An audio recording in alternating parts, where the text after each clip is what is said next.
नमस्कार, बहुत स्वागत आपका अनादि टीवी पर। मैं हूं आपके साथ पारुल। और इसी बीच आपको बता दें, देखिए छठवें चरण का मतदान लगातार जारी है और तमाम जगहों से हमारे सहयोगी आप तक अपडेट पहुंचा रहे हैं। और इसी बीच बड़ी अपडेट आपको दे देते हैं। उत्तर प्रदेश के छठवें चरण का मतदान लगातार चल रहा है। 14 सीटों पर वोटिंग हो रही है। सुल्तानपुर, प्रतापगढ़, इलाहाबाद में मतदान किया जा रहा है। फूलपुर, अंबेडकर नगर, श्रावस्ती, आजमगढ़, डुमरियागंज, बस्ती, संत कबीर नगर में लगातार मतदान किया जा रहा है। और वोट परसेंट भी अब तक जो सामने आ रहे हैं वो भी आपके सामने टेलीविजन स्क्रीन पर, नीचे की स्लाइड्स पर नजर दौड़ाइए तो आपको टेलीविजन स्क्रीन पर ही मतदान प्रतिशत भी दिखाई देना शुरू हो जाएंगे। तो 11 बजे तक का अब तक का आंकड़ा जो सामने आया है वो है 27.60%। और सबसे कम आंकड़ा अब तक का जो सामने आया है, देखिए सबसे ज्यादा जो मत प्रतिशत अब तक गया है 30% अंबेडकर नगर में 30% अब तक मतदान हो चुका है। ओवरऑल 11 बजे का मत प्रतिशत 27.60% सामने आया है। वहीं आपको बता दें, आजमगढ़ में 28, बस्ती में 29, भदोई में 25, डुमरियागंज में 27, फूलपुर में 22, जौनपुर में 26, लालगंज में 28, मछली शहर में 27, प्रतापगढ़ में 26 और 23 प्रयागराज में। संत कबीर नगर में भी 27 है, सुल्तानपुर में भी 28 है, श्रावस्ती में भी 26 है। तो अभी मत प्रतिशत बढ़ना शुरू हो गया है, लेकिन गर्मी बहुत है, धूप बहुत है। कई लोग सुबह से ही पोलिंग बूथ पर पहुंच गए थे, सुबह से ही कतारें दिखाई दे रही थी।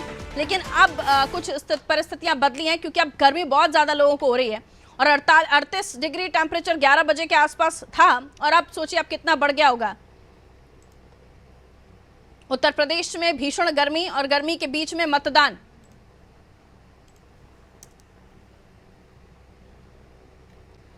और इस भीषण गर्मी में भी लोग अपना उत्साह दिखा रहे हैं, मतदान केंद्रों तक पहुंच रहे हैं। वोट परसेंट भी हम आपको लगातार बता ही रहे हैं। अब तक 27%।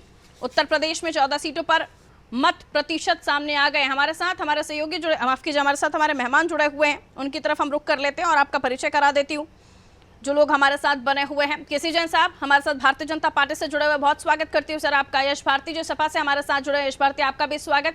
हेमंत मिश्रा जी हमारे साथ जुड़े हुए हैं कांग्रेस से, बहुत स्वागत करते हैं हेमंत मिश्रा जी आपका। राजनीतिक विश्लेषक हैं हमारे साथ रोशन साहब, बहुत स्वागत रोशन जमीर साहब आपका भी अनादि टीवी पर। रोशन साहब कैसी हवा देख रहे हैं? छठा चरण, 14 सीटों पर चुनाव और कई हाई प्रोफाइल नाम भी इस चुनावी रण में हैं, लेकिन कहा जा रहा है नजर अंबेडकर नगर पे भी है, तो जौनपुर में भी है और उसके अलावा आजमगढ़ में भी। आपका विश्लेषण ये 14 सीटों पर क्या देख रहे हैं जी? पारुल जी, सबसे पहले तो अनादि टीवी के तमाम दर्शकों को और हमारे तमाम वरिष्ठ साथी और आप सबको मेरा नमन। बहुत अच्छा सवाल किया। आज प्रतापगढ़ में भी मतदान है और मैं प्रतापगढ़ का ही निवासी हूँ, तो प्रतापगढ़ में मैंने भी आज मतदान किया। और ये जो चुनाव हैं 2024 के, खास तौर से छठवें चरण के बारे में जी आपने बड़ा अच्छा सवाल किया। तो मैं जहां तक देख पाता हूं कि 2019 की तुलना में, वैसे तो जनता जनार्दन ने किसको वोट दिया किसी को जानने का हक नहीं, वो 4 तारीख को रिजल्ट आएंगे ही। लेकिन मुझे जहां तक चुनाव जाता हुआ दिख रहा है, ये दूसरे चरण के बाद ही लगभग जनता तय कर चुकी थी कि कहां पर उसके जो है वोट्स जा रहे हैं। और उसका परिणाम है कि हमारे जो माननीय प्रधानमंत्री जी हैं, मुख्यमंत्री जी हैं, इनके बयानों से भी आपको लग जाएगा। इस छठवें चरण की बात जहां तक मैं देख पा रहा हूं, तो प्रतापगढ़ पिछली 2 बार से भारतीय जनता पार्टी की ही सीट थी। लेकिन यहाँ पर अभी मैं मतदान करके भी लौटा हूं, क्योंकि यहाँ पर सोशल टच हमारे अच्छे हैं, तो 2-4 मतदान केंद्रों का भी जायजा लिया हमने। तो वहां पर जो है इंडिया गठबंधन के जो प्रत्याशी हैं एसपी पटेल, वो जो है आगे दिख रहे हैं, ऐसा नजर में आ रहा है। और अकबरपुर की जहां तक मैं बात करूं, तो अकबरपुर में लगभग क्लियर इंडिकेशंस हैं। वहां पर भी हमारे कुछ लोग जानने वाले हैं, तो वहां पर लगभग इंडिया गठबंधन का वो जो है वो वर्चस्व दिख रहा है। रह गई बात, बड़ी इंटरेस्टिंग बात पारुल जी, एक बात बताना चाहता हूं कि फूलपुर का चुनाव फंसा हुआ है। फूलपुर का चुनाव फंसा हुआ है, वहां पर भी जो है थोड़ा सा अब की गठबंधन के जो प्रत्याशी हैं उनको बढ़त मिलती दिख रही। मैं नहीं कह रहा हूं कौन जीत रहा है कौन हार रहा है, ये रुझान है, मैं अपनी बात बता रहा हूं, ठीक है ना। और कौशाम्बी की जहां तक बात है, तो अनुप्रिया पटेल साहिबा के बयान के बाद कौशाम्बी सीट तो लगभग एक कहते हैं ना कि अपने हाथ से कुल्हाड़ी मार लेना, इस टाइप की स्थिति वहां पे हो गई है। इलाहाबाद की भी स्थिति कमोबेश यही चल रही है। तो कुल मिलाकर लब्बो-लुआब अगर मैं बात करूं तो पूरे सिनारियो को अगर आप देखेंगे तो इन ज्यादातर सीटों पर जो भारतीय जनता पार्टी के पास पिछले लोकसभा इलेक्शंस में थी, इसमें एक भारी घाटा होता दिख रहा है भारतीय जनता पार्टी को। जी कैसे आपको भारी घाटा अब दिख रहा है? कैसे की बात में अगर मैं करूं तो सीधा सीधा फंडा है। देखिए, जहां तक मैं बात करता हूं कौशाम्बी की, कौशाम्बी में जो वोट का मार्जिन था जीतने का विनोद सोनकर जी का, वो पहले से भी कम था। बहुत 50-60 हजार के लगभग वोटों से जो है हार जीत थी। और वहां पर चूंकि राजा भैया का बड़ा प्रभाव है, कौशाम्बी सीट पर, प्रतापगढ़ पर, इन सीटों पर राजा भैया का बड़ा प्रभाव है। और डायरेक्टली या इनडायरेक्टली अब खुलकर लगभग लगभग राजा भैया के जितने समर्थक हैं वो सपा और इंडिया गठबंधन की रैलियों में दिखाई पड़ रहे हैं, सरेआम झंडा बैनर लेकर दिखाई पड़ रहे हैं। तो एक बड़ा वोटर वर्ग जो है वो कहीं ना कहीं से वो है। और स्थानीय लेवल पर विनोद सोनकर जी से वहां की जनता बहुत प्रसन्न नहीं है, एंटी इनकम्बेंसी फैक्टर भी है। ठीक है। और इसी तरह से जहां तक बात मैं करूं अंबेडकर नगर में, तो अंबेडकर नगर में भी चुनाव जो वर्मा बाहुल्य क्षेत्र है, इसे तो आपको पता ही है। तो वर्मा जी जो लड़ रहे हैं वहां से चुनाव, वो बहुत अच्छी फाइट दे रहे हैं वहां पर। और प्रतापगढ़ का तो मैं खुद भी रहने वाला हूं, तो संगम लाल गुप्ता जी पिछले 2 बार से अच्छा चुनाव लड़े थे, इसमें कोई दो राय नहीं है। लेकिन इस बार राजा भैया फैक्टर उनके लिए परेशानी खड़ी कर सकता है, ये आपका आकलन है? 2 सीटों पर तो कम से कम 2 से 3 सीटों पर तो कम से कम खड़ी कर देगा, निश्चित तौर से, इसमें कोई दो राय नहीं। केसी जैन साहब क्या कहेंगे? संगम लाल जी ये कहते हुए नजर आए कि क्या छत्री कोई सांसद बनाएंगे आप, थोड़ा भावुक भी दिखाई दिए।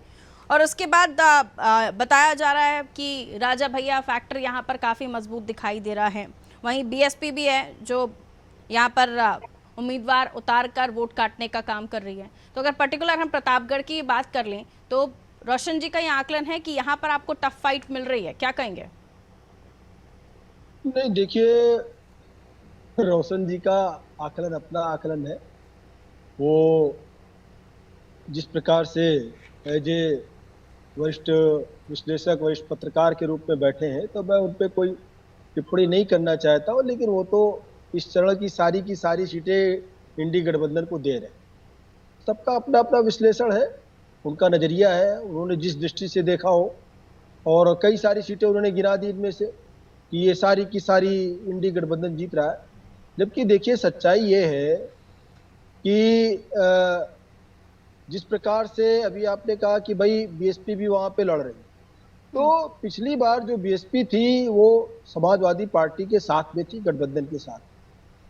उसके बाद में भी बीएसपी को 10 सीटें मिली थी समाजवादी पार्टी के साथ रहने के बाद। और बीएसपी के अंदर जिस प्रकार से उठापटक हुई, उन्होंने पहले आनंद को उसका अध्यक्ष बनाया, फिर उनको हटाया और फिर से सारी कमान अपने हाथ में ले ली। तो कुल मिलाकर के जो फाइट देखी जा रही है वो केवल और केवल गठबंधन के रूप में और भारतीय जनता पार्टी की देखी जा रही है। लेकिन हाँ, कि जो एक वोट का मिला जुला रूप समाजवादी पार्टी को एक फायदा हुआ था, वो बिल्कुल उनसे अलग हो गया। तो एक तरीके से इस बार गठबंधन को बड़ा नुकसान हो रहा है। रही बात कांग्रेस का, तो कांग्रेस का देखिए, मात्र 1 सीट 2019 के चुनाव में कांग्रेस को हासिल हो पाई थी। वो भी ऐसी सीट जहां से ना बीएसपी लड़ रही थी, ना कांग्रेस लड़ रही थी, ना आरएलडी लड़ रही थी। आरएलडी आज हमारे साथ में है। और अभी एक बात बताई कि भाई यहाँ पर पटेल बाहुल्य क्षेत्र है। तो देखिए, पटेल बाहुल्य क्षेत्र तो छोड़िए आप, वर्मा बाहुल्य क्षेत्र तो आप बहुत दूर की बात होगी। आपने देखा कि 2019 में जो गढ़ हुआ करते थे समाजवादी पार्टी के और परिवार की जो सीटें हुआ करती थी, वो भी हार गए थे। वो चाहे डिम्पल जी हो, अच्छे जी हो, धर्मेंद्र जी हो। तो देखिए, जनता जब राष्ट्रीय चुनाव है, केंद्रीय चुनाव है, यहाँ पे जाति, धर्म, इन सारी चीजों से हट करके जो मुद्दे हैं वो राष्ट्रीय मुद्दे हैं। यहाँ पे क्षेत्रीय मुद्दे जो हैं वो भी यहाँ पर गूढ़ साबित हो रहे हैं। यानी परिस्थितियां अभी 2019 से 2014 की जैसी नहीं है ना सर, और इसीलिए हम देख रहे हैं कि एक वेव उस वक्त राम मंदिर की थी और अभी भी है, लेकिन वो उतने वोटर्स को प्रभावित नहीं कर रही है। वोटर घर से ही नहीं निकल रहा है बहुत ज्यादा। चौथे चरण तक तो हालत बहुत ज्यादा खराब थी। पारुल जी देखिए, जो चीज अभी आपने भी कही कि अपने प्रोमो में भी आपने कहा कि जिस प्रकार से टेम्परेचर है, वोट परसेंटेज बढ़ रहा है, लेकिन धीरे धीरे वोटर निकल रहा है सुबह दोपहर में। तो अभी तक जो भीषण गर्मी रही, अभी भी जो टेम्परेचर है उसका फर्क है, लेकिन आप परसेंटेज की बात करिए तो बहुत ज्यादा डिफरेंस नहीं है, 1-2% का अंतर है। लेकिन ये अंतर अगर पड़ रहा है, फर्क तो सबको पड़ रहा है ना, कि कोई भारतीय जनता पार्टी का सिर्फ वोटर है या समाजवादी पार्टी का या कांग्रेस का है, कोई एक वर्ग विशेष के ऊपर तो टेम्परेचर का असर होता नहीं है। टेम्परेचर है, अगर इतना हीटिंग वेव चल रहा है, लू चल रही है और गर्मी का प्रभाव है, तो ये सब हर एक वोटर के ऊपर है। ये कोई निकल रहा है, कोई नहीं निकल रहा है। लेकिन ये है कि जो मुद्दे हैं, जो राष्ट्रीय मुद्दे हैं, वो चाहे धारा 370 को हटाना रहा हो, अभी आप वेस्ट बंगाल में देखिए, ममता जी के खिलाफ जिस प्रकार से हाई कोर्ट का ओबीसी का फैसला आया कि ओबीसी के नाम पर आपने 5 लाख से ज्यादा मुसलमानों को वहां पे आरक्षण दे दिया। ये आरक्षण किसके खाते से कटा? ये आरक्षण कटा तो अपने ओबीसी लोगों का ही ना, आपने मुसलमानों को उठा के आरक्षण दे दिया। तो ये सारी चीजें प्रभावित कर रही हैं, ऐसा नहीं है। ये एक बड़ा मुद्दा बन रहा है और ये कांग्रेस ये बड़े ने भी मुद्दे कहा, हैं। ठीक है सर, लौट रही हूँ। ये बड़े मुद्दे हैं जिसमें धारा पारुल जी, 370 राम मंदिर का भी जिक्र है और आरक्षण का भी जिक्र है। कहा है पारुल जी कि हम आएंगे तो मुसलमानों को आरक्षण मेहमान देंगे। बाकी भी जुड़े हुए हैं, किसी जैन साहब उनसे जवाब लूं। अभी हमारे पास बहुत टाइम है, इत्मीनान से हम चर्चा करेंगे। ठीक है, यश भारती जी क्या कहेंगे? ये भी मुद्दे हैं और ये भी चुनाव में 6 फेज में भी काफी प्रभावी हैं। वहीं खुद योगी आदित्यनाथ जी क्रिमिनल्स का, माफियाओं का जिक्र भी करते हैं इसी फेज में, और भी कई चीजों का जिक्र होता है। आपको लगता है माइंडसेट वोटर का इस तरफ है और इसलिए भी बाहर निकल रहे हैं वोटर्स अब, क्योंकि अब जो खबरें आ रही हैं कि बूथों पर सुबह से कतारें दिखी हैं हमें? पारुल जी, पहले तो आपके चैनल के माध्यम से मैं वोटरों से अपील करूंगा कि वो मतदान जरूर करें। ये आपका मूल अधिकार है, संवैधानिक अधिकार है, इसका उपयोग करें।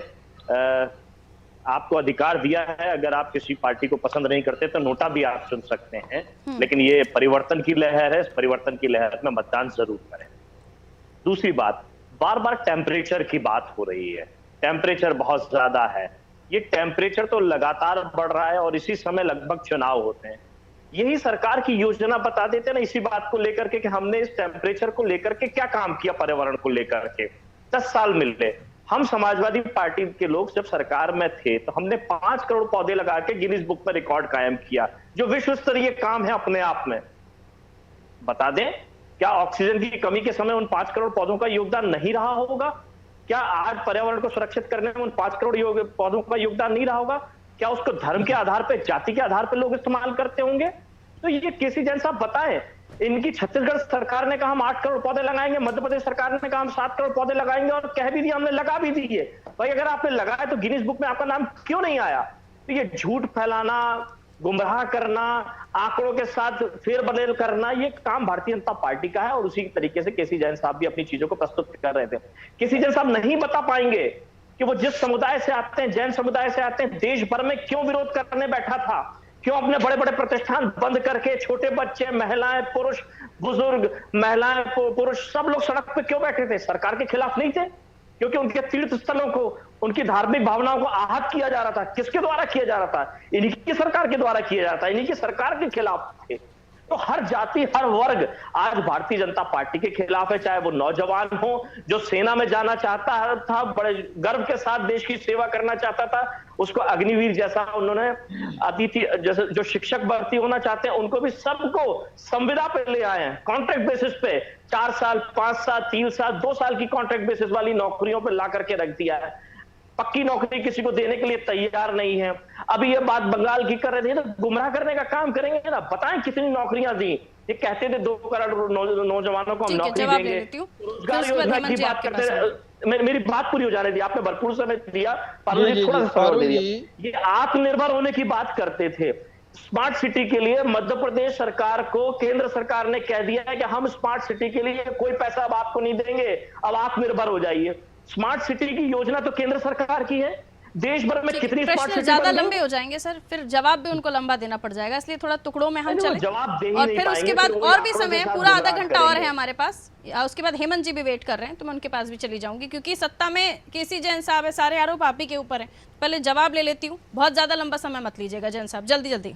जी देखिए पारुल जी, जहां तक बात डेवलपमेंट की है, आज भारत देश 5वीं अर्थव्यवस्था बन करके उभरा है। सर जैन साथ ही समाज साथ आज क्यों- हम क्यों हथियारों का धरने निर्यात पे कर रहे बैठा हैं। था? एक समय किसने था उनकी कि धार्मिक हम हथियारों के भावनाएं लिए आहत करी? हम उस पे हथियारों जवाब के दीजिए लिए ना। जिस आप प्रकार कहाँ से इकोनॉमी डिपेंडेंट पे थे। इकोनॉमी की तो देखिए बात ही नहीं करी। देखिए समस्याएं आती हैं, इकोनॉमी पे समस्याओं आपसे का सवाल निराकरण किसने किया समय जो के आप साथ जवाब एक दे होता रहे है। हो? सेकंड यश पारुल भारती जी, जी, आपने समय- मुझसे पूछा बारी था बारी से, इकोनॉमी पे क्योंकि आप सवाल। दोनों ही के साथ- वर्चुअली जुड़े हुए मेरे साथ।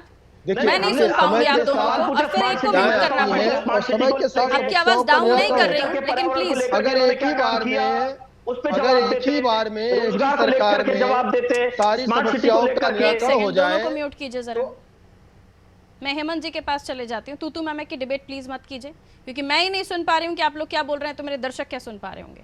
आपके पास नहीं, वापस पारुल जी, आऊंगी मैं यश अपनी भारती बात- जी, अपनी पारुल पूरी जी, बात जो आपने रखिएगा, सवाल किया, लेकिन प्लीज बीच में तू मैम वाली डिबेट मत जो कीजिए। मैंने सवाल किया उसका जवाब तो हाँ, आना चाहिए ना। वो उसके बाद आप दोबारा बात कर लीजिएगा, लेकिन तू मैम नहीं तो पर ये मत गुमराह आइए। क्यों कर रहे हैं? यही तो मेरा Please, यही यश तो बात है भारती ना। जी, भाजपा गुमराह please। करने में ये माहिर है, इन्हीं का गुमराह स्वयं तू का मैम वाली प्रश्न- डिबेट मत सवाल कीजिए। करेंगे उसका जवाब नहीं आएगा। ये हाँ ठीक है, स्वयं रुक का जाइए, प्रश्न पहले और सुन तो स्वयं लीजिए का कौन सा उत्तर। जवाब वो दे रहे हैं नहीं दे रहे हैं। थोड़ा रुकना पड़ेगा ना सर। आपका एक डिसीजन साहब, और प्लीज अपनी बारी पर अपनी बात रखिए। मैं पूरा समय जी, दे रही हूँ, जी। पूरा 1 घंटा हम चर्चा कर रहे हैं। जी जी देखिए कहिए। पारुल जी, ये स्वयं के प्रश्न और स्वयं के उत्तर चाहते हैं, ये असंभव। और पर्यावरण को देखिए लेकर बता आज हम दीजिए, स्मार्ट सिटी फिर को लेकर देखिए बता फिर शुरू हो दीजिए। गए, फिर शुरू हो गए तो आप। जवाब ये दीजिए क्या ना, सवाल तरीका ही तो है? पूछ रहे हैं। अरे सवाल का जवाब यश सुनने की भारती, हैसियत है, औकात है अच्छा नहीं है? लगता ना भाग मैं बार खड़े बार हो एक गए ही आप। बात रिपीट नहीं, कर। औकात की भाग बात खड़े हो मत गए आप। कीजिए। जैन समाज अपने को आप जितना जवाब दे ले रहे हैं क्या बेइज्जत आप? किया है भारतीय जनता पार्टी ने, हाँ? छोटे छोटे बच्चे धरने देने के लिए आ गए थे, आपके अंदर तो औकात की बात मत कीजिए। आपके अंदर क्षमता है जवाब सुनने की, नहीं है? भाग खड़े होंगे आप। दीजिए ना, खुद ही जवाब दे आप लेंगे। जवाब नहीं देंगे, आप बस ये खुद ही क्षमताएं और जवाब दे औकात ही लेंगे आप। लाते रहिए। आपके प्रश्न आपके जवाब हो जाएंगे। जवाब दीजिए ना।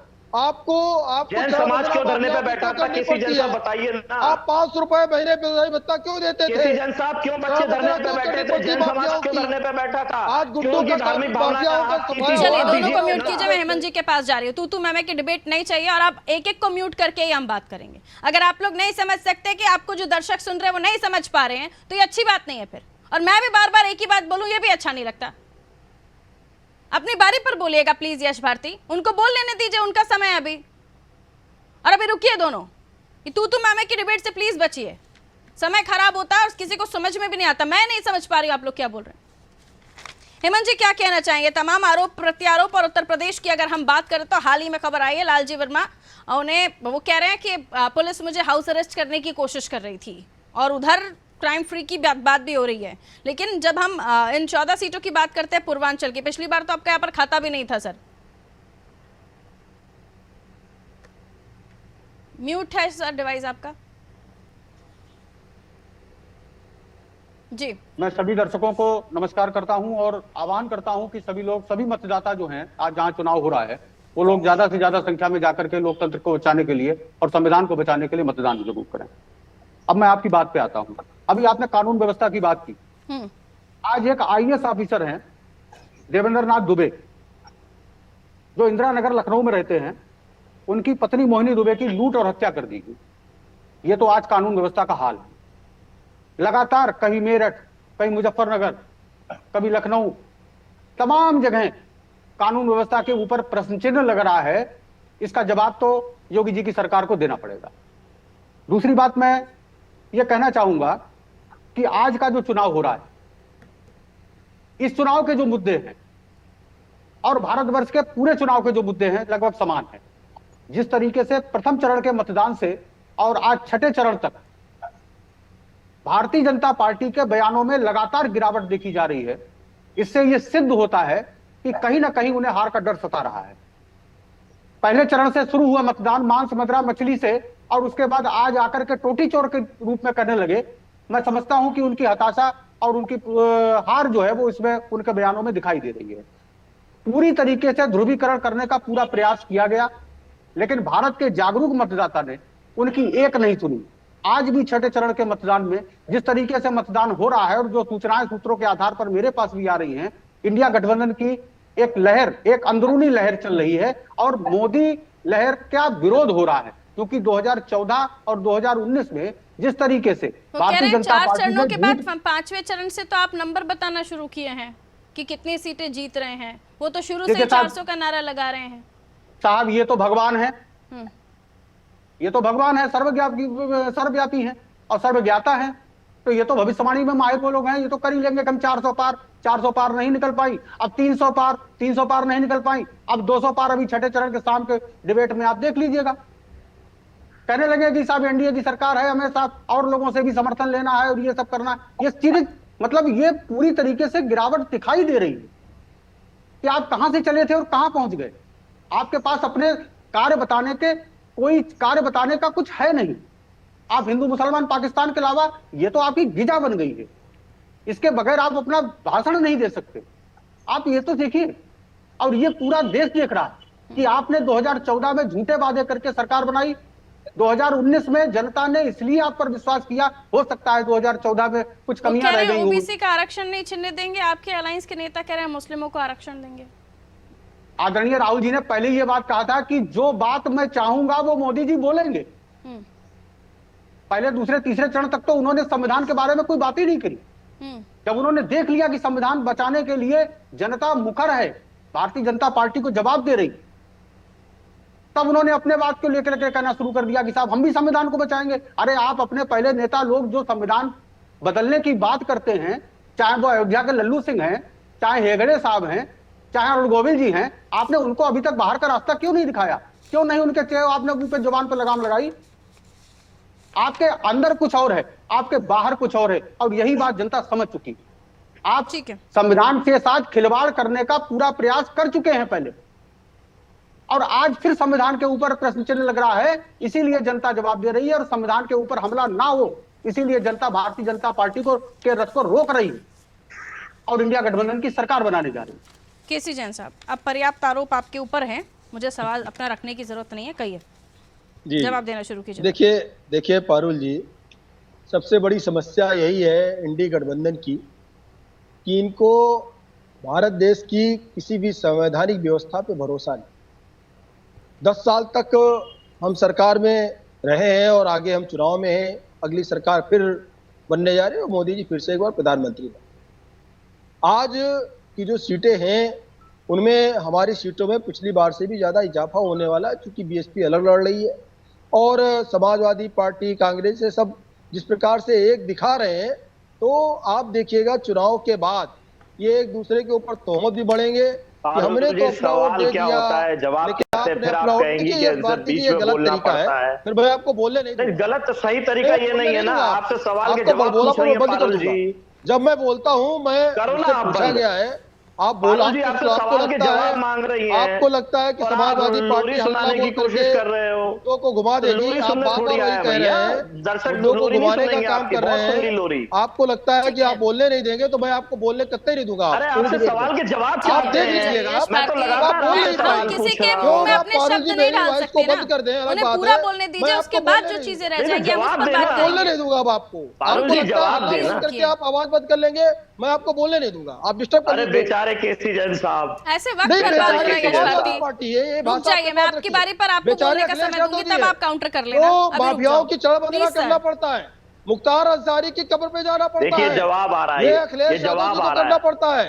ये जवाब जो कह रहे हैं वो तो गलत नहीं है ना सर, अगर वो बात रख रहे हैं तो वो झूठ थोड़ी ना है, वो सवालों से बच रहे हैं, सत्य है, वो सवालों से बच रहे हैं, वो सवाल पर जवाब नहीं दे रहे हैं, लेकिन वो जो कह रहे हैं उन पर उनके लिए आपके पास भी जवाब नहीं है। फिर तो अब आप अपनी बारी में बोलिए प्लीज, दूसरे में वाली डिबेट मत कीजिए ना। मैं आपके मुंह में शब्द डाल सकती हूँ ना मैं उनके मुंह में शब्द डाल सकती हूँ। जो बोलना उसको बोलने का समय तो देना पड़ेगा ना। तो बताइएगा, अगली बार मत हाँ ठीक है, रुकिए सर, रुकिए, मैं आपके पास लौट रही हूँ, आप अपनी बात रख लीजिए। समाज के छोटे छोटे बच्चे, महिला पुरुष सड़क पे क्यों? यश भारती जी कैसेट बना के आए हैं क्या घर से? भाजपा के खिलाफ नहीं थे, नहीं कैसेट भर के आए हैं क्या? रुकिए ना, नहीं कैसे दिन के लिए भर के आए हैं? हाँ रुकिए, थोड़ा रुकना पड़ेगा, आप एकदम कंटिन्यू नहीं बोल सकते। बोलिए केसी जैन साहब। पारुल जी अभी ये रोजगार की बात कर रहे थे, अभी जवाब सुन लो। कहिए, रोजगार पर बात कीजिए। सरकार में 2012 से लेके 2017 तक समाजवादी पार्टी की फुल फ्लैश गवर्नमेंट थी, इन्होंने मात्र 2 लाख हमारे पास, और हमने 5.5 लाख अच्छा नहीं लगेगा मुझे, मैं म्यूट करने के लिए पैनल को बोलूंगी। 5 लाख नौकरियां दीजिए, बात केंद्र सरकार की हो रही है। नहीं ऐसे नहीं होगा यश भारती जी, हम पूरा टाइम आपका काउंटर नहीं सुन सकते ना। आप बताइए, सवाल का जवाब चाहिए। हाँ सवाल का जवाब मैं लूंगी, मेरे को एड्रेस करते हुए आपसे बात करेंगे, आप शांति से थोड़ा सा बैठिए। जब सुन ही नहीं पाएंगे तो आगे सवाल क्या करेंगे? देखिए पारुल जी, ये क्या कर रहे हैं कि ये बात को तोड़ रहे हैं जिससे कि बात ना आने पाए, और आपके जो लाखों करोड़ों दर्शक हैं, जो महंगाई पर सवाल है, बात उसका जवाब कीजिए, देखेंगे। बेरोजगारी पर बात कीजिए, ये क्यों नहीं मुद्दे आपकी लिस्ट में, ये बताइए।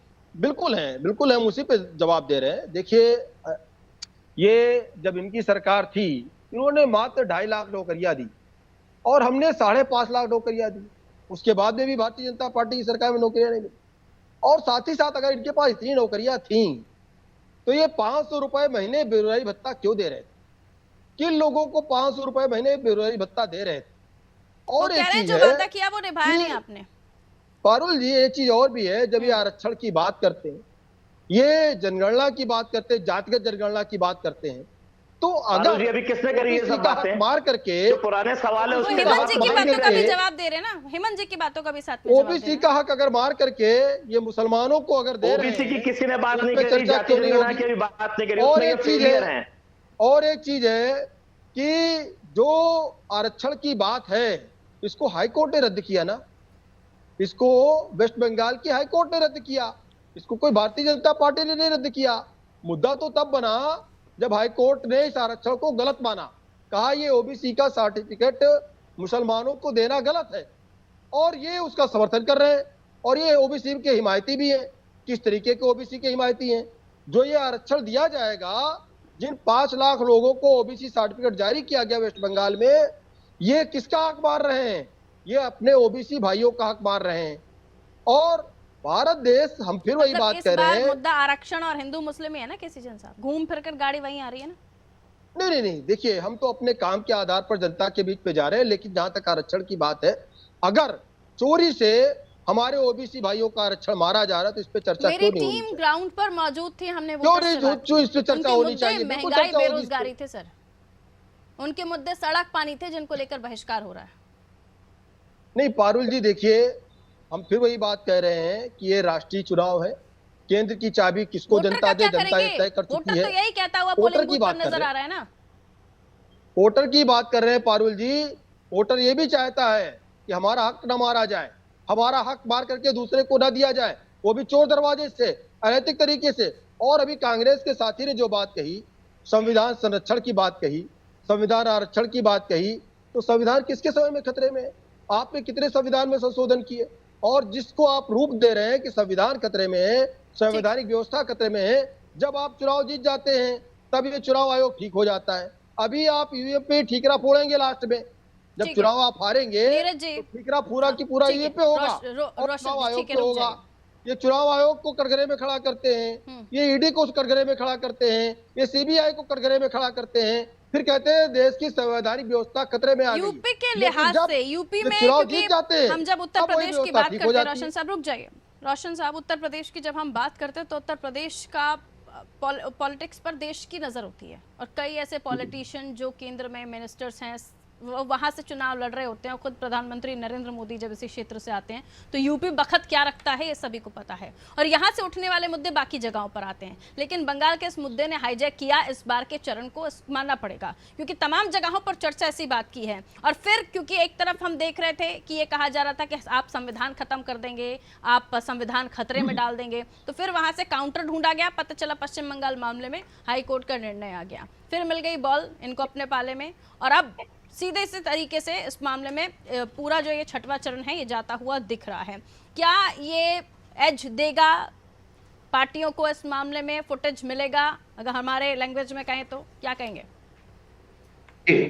पारुल जी, बड़ा अच्छा सवाल किया आपने। पहली चीज तो एक विनम्रता पूर्वक एक अपील करना चाहता हूं कि हमारे जो साथी केसी जैन साहब जब बात कर रहे थे, तुम्हारे भाई जो है बार बार बात कर रहे थे उस बीच में, ये उचित नहीं है। एक राजनीतिक मर्यादा है, हम सभी लोग अपनी बारी पे बात करें तो ज्यादा अच्छी डिबेट हो सकती है और किसी सार्थक समाधान तक हम लोग पहुंच सकते हैं। मेरा मानना है पारुल जी कि ये जो चुनाव हो रहे हैं, पहली चीज तो जनता चुनाव से पहले लगभग मूड बना लेती, और जनता जो सवाल करना चाहती है वो विपक्ष से नहीं करना चाहती, क्योंकि विपक्ष के हाथ में कुछ नहीं है। भारतीय जनता पार्टी की एक विडंबना ये है कि जब उनसे सवाल पूछा जाता है उनके इस 10 साल के कार्यकाल का, तो वो सारा मामला ले जाकर छोड़ देते हैं नेहरू जी की गलती पर। कांग्रेस ने ऐसा किया था। अरे भाई, आप अगर वही गलती दोहराएंगे जो कांग्रेस ने दोहराई थी, क्या उससे बड़ी गलती करने के लिए आपको चुना गया है? आप अपने कार्यक्रमों की उपलब्धियां गिनाइए कि आपने इन 10 सालों में क्या किया है, जनता को क्या डिलीवर किया है। जनता ये जानना चाहती है। जनता ये नहीं जानना चाहती है कि आपने राफेल घोटाला किया था, उन्होंने दूसरा घोटाला किया था। घोटालों की लिस्ट आपसे जानने के लिए सरकार, जनता ने आपको चाबी नहीं दी है, एक चीज। दूसरी चीज ये कि जहां तक इस चुनाव का सवाल है, वैसे तो सारे राजनेताओं के बोल बिगड़े हुए हैं। कोई नेता जो है, कोई राजनीतिक दल, हमारा दुर्भाग्य है कि भारतवर्ष में वो धुला नहीं हुआ है और राजनीतिक आचरण का पूरी तरह से पालन नहीं करता है। लेकिन जिस स्तर से भारतीय जनता पार्टी के माननीय प्रधानमंत्री जी ने, गृह मंत्री साहब ने और योगी आदित्यनाथ साहब ने, मुख्यमंत्री जी, जिस तरह से स्तरहीन बयानबाजी कर रहे हैं, वो जो है कभी किसी ने देखी नहीं। अभी एक चीज, मैं उनका भाषण जब सुन रहा था, मैं बलिया में अभी संबोधित कर रहे थे, आपने फुटेज दिखाया था, तो वो कह रहे हैं कि जो है जिनको जाना हो पाकिस्तान चले जाए। मैं विनम्रता पूर्वक कहना चाहता हूं कि जिनको जाना था वो चले गए थे। जिनका ये देश है वो वहां रुके हुए हैं, उनको भेजने वाले कोई नहीं होते हैं, एक चीज। दूसरी चीज ये कि ये कहते हैं कि भारत का राज, पाकिस्तान का राज कौन अलापता है। आप पूरा इंडिया का सर्वे करवा लीजिए, दिन भर में अगर 100 बार चर्चा होती होगी पाकिस्तान जैसे टूटपुजिए देश की, तो 90 बार भारतीय जनता पार्टी के लोग ही पाकिस्तान का नाम लेना पसंद करते हैं। आमतौर भारतीय नागरिक पाकिस्तान पे थूकना भी पसंद नहीं करता, नाम लेना तो बड़ी दूर की बात है। तो ये जो घबराया हुआ इनका व्यक्तित्व है, ये इशारा कर रहा है कि कहीं न कहीं ये आपकी बातों से एक जगह पर यहाँ पर मैं सहमत हो सकती हूँ, लेकिन दूसरी चीज हमने 2014 से राजनीति में और विपक्ष में भी परिवर्तन देखा है। जो बात कांग्रेस कभी नहीं करती थी, उसने वो बातें करना शुरू की। मंदिरों पे जाते हुए तस्वीरें, और फिर ये कहना कि ऐसा तो नहीं है कि हम पहली बार जा रहे हैं, जनेऊ कपड़ों के ऊपर डाल लेना, और भी कई ऐसी सारी चीजें हैं जो हमने बदलाव देखा। और ये बदलाव क्या राजनीतिक मजबूरी थी या दिखावे की जरूरत आन पड़ी है कि जब तक दिखेगा नहीं तब तक कुछ होगा नहीं? तो ये परिवर्तन, और ये अब जनता की नब्ज को समझ चुके। जब तक ढोल पीट पीट कर नहीं बजाएंगे, जनता के जहन में वो बात नहीं उतरेगी। अगर ऐसा राजनेता सोचने लगे हैं तो मुझे लगता है जनता को और भी ज्यादा समझदार हो जाना चाहिए, बिल्कुल सतर्क हो जाना चाहिए ऐसे लोगों से। रोशन जी। बिल्कुल पारुल जी, मैं एक चीज और इस बात से भी आगे मैं बात करना चाहता हूँ कि अभी देखा आपने कि जो तथाकथित मुस्लिम समुदाय के ऊपर भारतीय जनता पार्टी का तो स्टैंड खुला है कि वो मुस्लिम का विरोध करती है, वो ठीक है। अभी एक सेकंड भाई, मैंने आपसे निवेदन किया, नहीं गलत करते ही नहीं सुनूंगा। आप अपने बारी पे अपनी बारी पे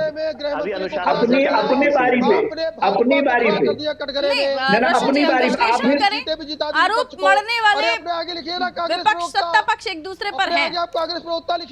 आरोप मढ़ना जिनका काम है वो आरोप लगाएं। आप विश्लेषण कीजिए, आप विश्लेषण कीजिए और शुद्ध विश्लेषण कीजिए। रोशन जी, बात अपनी बात, आप अपनी बात, रोशन जी, इन सब चीजों से बचिए कि हम ऐसा हमारा एक भी शब्द ना जाए। समझ सकती हूँ आपका कहने का मतलब नहीं होगा, लेकिन ऐसा कोई भी शब्द ना निकले जिससे आपत्ति। ठीक है केसी जैन साहब, मैं कर रही हूँ, आप प्लीज रुकिए। मैंने कर दिया वो बात हमने कर दी कि हम बचे आरोपों से। आरोप लगाना हमारा काम नहीं है। आप गृह मंत्री को कटघरे में खड़ा कर रहे हैं, लेकिन राहुल गांधी पे आपकी बोलती बंद हो जाती है। बात पूरी मुसलमान विरोधी भाजपा। ठीक है केसी जैन साहब कंप्लीट कर लें, वो रुक जाएंगे, आपके पास ही आऊंगी मैं उसके बाद। बात मेरी कंप्लीट करने रुकिए केसी जैन साहब, रुकिए।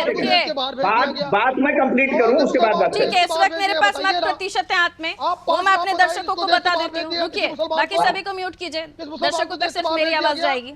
बात को वोट परसेंट आ गया और सबसे ज्यादा वोट परसेंट बस्ती का आया है। रुकिए, सभी रुक जाइए। 37.23% अभी तक का ओवरऑल मत प्रतिशत इन 14 सीटों पर सामने आ गया है। बड़ी खबर, वोट परसेंट सामने आ गया है, जिसमें सबसे ज्यादा मत प्रतिशत 40% के ऊपर बस्ती में गया है। और सीट वाइज आपको बता दूं तो अम्बेडकर नगर में 41% मत प्रतिशत जा चुका है, आजमगढ़ में 38 हो गया है, बस्ती में 40 हो गया है, भदोई में 35 हो गया है, डुमरियागंज में 37, फूलपुर में 33, जौनपुर में 37, लालगंज में 38, मछली शहर में 37, प्रतापगढ़ 36, प्रयागराज 34। प्रयागराज की स्पीड बहुत धीरे चल रही है, सुस्त जनता यहाँ पर नहीं निकल रहे हैं, वोट कास्ट नहीं कर रहे हैं। क्या दिक्कत है? हम बार बार यही अपील कर रहे हैं कि प्लीज घरों से निकलिए, अपने मतदान का प्रयोग कीजिए, लोकतंत्र के इस महापर्व में अपनी भागीदारी जरूर दर्ज कराएं और हमारे देश के इस लोकतंत्र को और भी ज्यादा मजबूती प्रदान करें। प्लीज जरूर निकलिए घरों से वोट कास्ट करने के लिए। सुल्तानपुर आ गया 38 पर, श्रावस्ती आ गया 36 पर। तो ये मत प्रतिशत अभी तक का सामने आ गया है ओवरऑल, ये हम अपने दर्शकों को बता रहे थे और हर घंटे का मत प्रतिशत हम अपने दर्शकों को लगातार अपडेट कर रहे हैं। जो खबरें आ रही हैं वो भी अपने दर्शकों को बता रहे हैं और तमाम जगहों से हमारे सहयोगी भी हमें अपडेट्स भेज रहे हैं, वो लगातार हम आपको दिखा रहे हैं। इन आंकड़ों को और भी आप दोबारा से देखना है, सुनना चाहते हैं तो अपनी टेलीविजन स्क्रीन के निचले हिस्से पर नजर डालिएगा तो एक आपको बॉक्स दिख रहा है, उसमें सीटों के नाम, साथ में वहां का मत प्रतिशत कितना अभी तक जा चुका है ये आपको दिखाई दे रहा है। और टेली के माध्यम से तमाम और भी इंफॉर्मेशन, कहां कितनी सीटों पर किस तरह से इलेक्शन हो रहे हैं और कौन आमने सामने है, ये भी आपके टेलीविजन स्क्रीन पर आपको दिखाई दे रहा है। आगे बढ़ रही हूँ, वापस चर्चा की तरफ आ रही हूँ। ठीक है हेमंत जी, जब चर्चाओं का दौर शुरू होता है तो तमाम मुद्दे सामने आते हैं। जैसे कि मैंने कहा कि अब 2014 के बाद से हमने देश की राजनीति को बदलते हुए देखा और इतनी बदली है कि पहले तो लगता था कि छुपकर आप एक दूसरे पर वार कर रहे हैं, लेकिन अब तो खुले तौर पर नाम लेकर आप बताते हैं कि कौन किसका साथ दे रहा है, कौन किसकी खिलाफत है, कौन किसका दुश्मन, हिंदू मुस्लिम, जाति विवाद। क्या कहेंगे हेमंत जी? सर म्यूट है। मैं, हमारे सम्मानित भाजपा प्रवक्ता जी बैठे हुए हैं, मैं उनकी बात का जवाब दे दूं। देखिए, जब कहीं पर किसी संस्था का दुरुपयोग होता है तो सवाल उठता है। ईडी का दुरुपयोग आज केवल विपक्ष के ही ऊपर होता है, सत्ता पक्ष के लोग सब दूध के धुले हुए हैं, सवाल उठेगा। सीबीआई का प्रयोग विषय क्या रहेगा? अगर सत्ता पक्ष के लिए नहीं होगा, विपक्ष के ऊपर रखा जाएगा तो सवाल उठेगा। अब तीसरी बात मैं चुनाव आयोग के लिए भी कह देना चाहता हूं, विश्वसनीयता कायम रखना ये सरकार की जिम्मेदारी है और उस संस्था की जिम्मेदारी है। आज 1,07,00,000 वोट एक्स्ट्रा काउंट किए गए, क्यों नहीं आज तक कितने इलेक्टोरल वोट का उपयोग हुआ, कितने टोटल वोट थे, कितने इलेक्टोरल वोट यूज हुए, आज तक इलेक्शन कमीशन नहीं बता पा रहा। कह रहा है कि हम साहब जो है वो बताएंगे तो उसको फोटोशॉप कर लिया जाएगा। क्या इससे पहले नहीं दिए जाते थे? क्या इससे पहले इलेक्ट्रॉनिक मीडिया नहीं थी? क्या इससे पहले डिजिटल इंडिया नहीं था? ये केवल और केवल जनता में भ्रम पैदा करने के लिए जो कार्य किया जा रहा है वो गलत। दूसरी बात मैं कहना चाहूंगा कि अभी हमारे पॉलिटिकल एनालिस्ट महोदय के द्वारा एक बात कही गई कि पाकिस्तान प्रेम, पाकिस्तान भेज दें। ये बयान 2014 में दिए गए, 2019 में दिए गए और उसी चीज को 2024 में पुनः दोहराया जा रहा। मैं एक विनम्रता से एक बात कहना चाहता हूं, पाकिस्तान प्रेम अगर देखना है तो अपना पुराना रिकॉर्ड उठा करके भारतीय जनता पार्टी देखे कि जब लालकृष्ण आडवाणी, एक सेकंड, मैं 10 सेकंड चाहूंगा। ठीक। पठानकोट हमले की जांच करने के लिए पाकिस्तान की एजेंसी को भारत बुलाया जाता है। आज हमारे पास प्रधानमंत्री जी एक इंटरव्यू में कह रहे हैं कि साहब मैं गया था वहां जाकर के, मैं कहा या अल्लाह या तौबा करके वाली बात। ये कितने निचले स्तर की बात कही जा रही। आप कम से कम ये तो सोचें कि एक आप भारत के प्रधानमंत्री हैं, आपका बयान, आपकी बात का एक वजन होता है। सवाल सर, आप इस तरीके से अगर आप करेंगे तो ये वास्तव में बहुत सारे ढेर सारे हो गए। अब मैं जवाब ले लेती हूँ, किसी जैन साहब जवाब दीजिए। देखिए पारुल जी, अभी फिर उसी चीज को दोहराया हमारे कांग्रेस के साथी ने कि मैंने आपकी बात का जवाब अगर दिया। आशंका होगी, पाकिस्तान प्रेम जो है वो मैंने 14 से 19 तक मैंने वो बताया, वो वास्तव में सही। आशंका होगी तो सवाल खड़ा होगा। बारी से जवाब। हाँ, प्रेम आपका ये है कि आप अलगाववादियों का साथ देते। पाकिस्तान के लोगों जिस प्रकार से जम्मू कश्मीर में हावी रहे और इन अलगाववादियों को संरक्षण कौन देता था? मैं रोकूंगा। सर मैं चली जाती हूँ, आप लोग आपस में तू मैं कर लीजिए।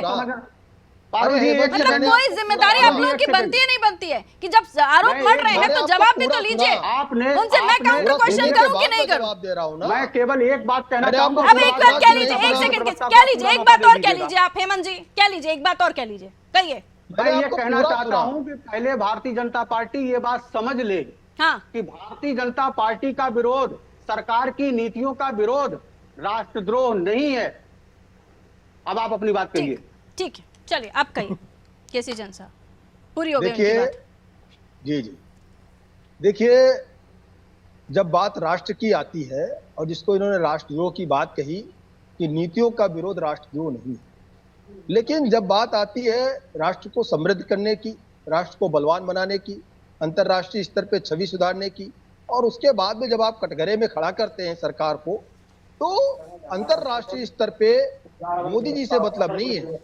क्या इससे पहले, इससे 2014 से क्या यही काम भारतीय जनता पार्टी नहीं करती थी? आप लगातार बोल रहे हैं, फिर आप एक एक क्वेश्चन करिए, मैं जवाब दे दूं। फिर वही चीज है, कांग्रेस का या इंडिया गठबंधन का सरकार की नीतियों का विरोध पूरे विश्व को आप दिखा रहे हैं, ये विश्व का दिखा रहे हैं, ये उचित नहीं है। अपनी सोच में परिवर्तन करिए। आज मतदान हो रहा है, हेमंत जी, जेल किसने भेजा? मतदान हो रहा है आज, आप सोच बदलिए, और इसलिए जरूरी है कि जनता को अब पूरी बात सुनने देंगे, तब आप दोबारा अपना प्रश्न रख पाएंगे। भाई ना, आप भी चोर है।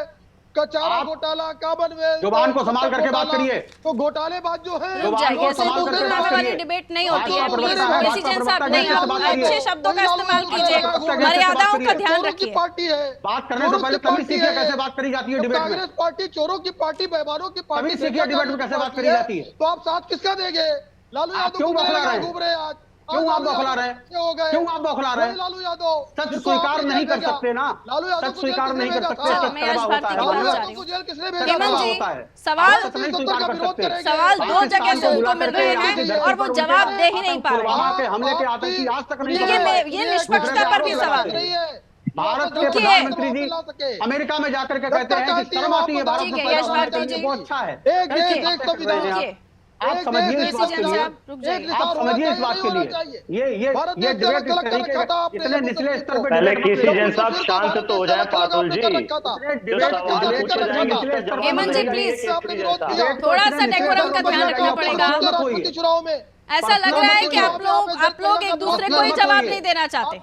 जनता तक कहीं आपकी हकीकत जाए और पोल ना खुल जाए, ऐसा लग रहा है क्या?